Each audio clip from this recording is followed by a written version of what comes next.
be perfected till eternity. Even in our own personal lives, as we try to grow and be more like Christ, we're always going to fall short, but we've got to continue to try to strive to be the best we can be. You know, every family has people in it that are different. You have loud ones and quiet ones, and there's morning people and there's night people, but they're all part of the same family. Even among the apostles, you saw disagreement between Peter and Paul. And so it is in the church. That's just something we need to know and understand and try to get along with one another and treat each other as a brother and sister with patience. So there's the foundation. There's the building, which is us.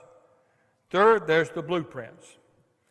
The blueprints in his building, I mean, we have blueprints for all the buildings I was talking about earlier, but God also has blueprints. And Peter refers to those in verse 6.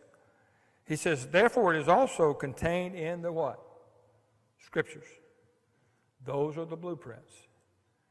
And he quotes 3 of them in verse 6, 7, and 8. He goes back to the Old Testament and he goes, look, this building that we're a part of just didn't happen. It just didn't haphazardly or instantaneously appear. It was built on the blueprints of God that he passed on in the Old Testament. He mentions 3 texts out of the Old Testament that speak of the building or of this stone or this cornerstone. In other words, what Peter wants us to know is that the building enterprise that God is all about has been passed through the heaven, and it came through the architect God into the hands of the Old Testament prophets. And you and I today are enjoying what was prophesied then and what God planned out then.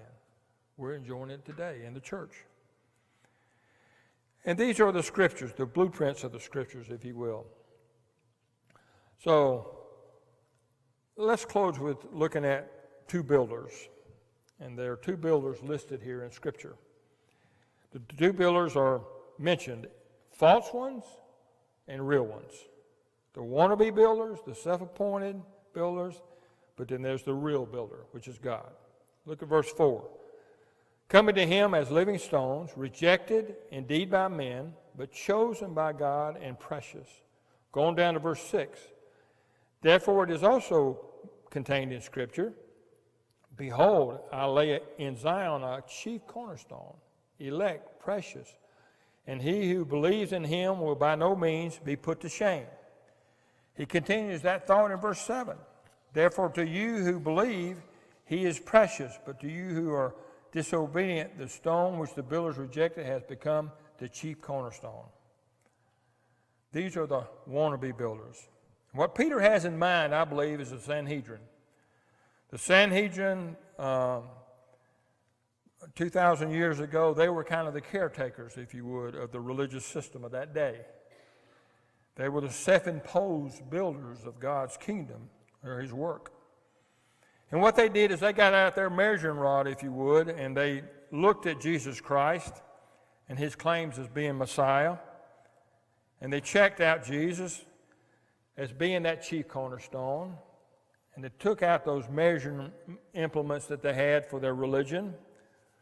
They assessed the suitability of Jesus Christ, and they decided, reject him. He's not suitable. He's not qualified to be the cornerstone. He's not qualified to be the Messiah. He didn't pass their calculation. Nothing was more abhorrent to those Jewish leaders than the idea that Jesus Christ would be the cornerstone, that God would build everything on. They rejected him. And what they did 2,000 years ago, people still do that today, right? They look Jesus over, they think about him, and then most people reject him as being the one that they want to build their lives on. They'll build their lives on something or someone else.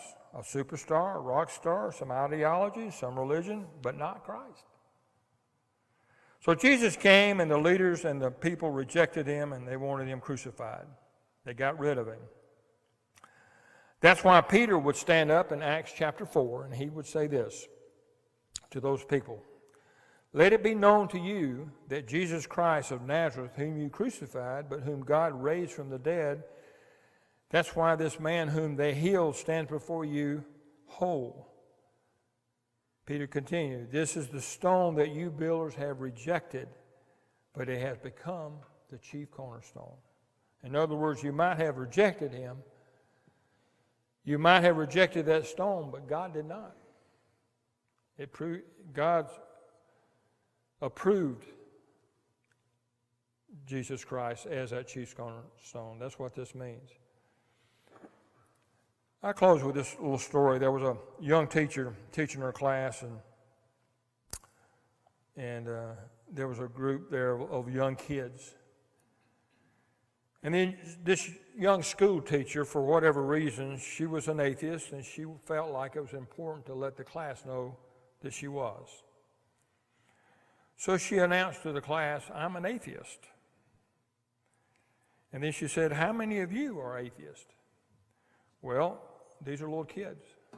And wanting to please their teacher, they raised their hand. Everybody but Lucy in the back in the corner. She wouldn't raise her hand. Teacher said, Lucy, what's wrong with you? She goes, I'm not an atheist. Oh, you're not? Well, what are you? Lucy says, I'm a Christian. Oh, you are? Said the teacher. Why are you a Christian? She said, well, I was raised to love Jesus in my home. My mom is a Christian. My dad is a Christian. So I'm a Christian. Teacher got angry and said, well, what if your mommy was an idiot and your daddy was an idiot? What would that make you?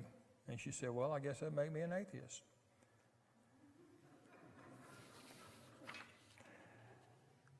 So, just because the world looks at Jesus and says, not for me, I'm rejecting him, I will not build my life upon him, to us, he is precious. And he sets the angles and he sets the direction, and it's the smartest, wisest choice that anybody can make. I kind of jumped to a couple things. I thought I was running out of time here. We've got a few extra minutes. Does anybody have any questions? This study, I hope, has been beneficial for you. And as Peter continues to drive home some really deep thoughts for us to live by, and the life that he says that we need to have, and understanding really what God has really done for us and offering his son for us. Okay. Nothing else. We'll break. Well, it says it's 9:45. Now, I guess it's time. All right. Thank you very much for your time.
Hey, Henry.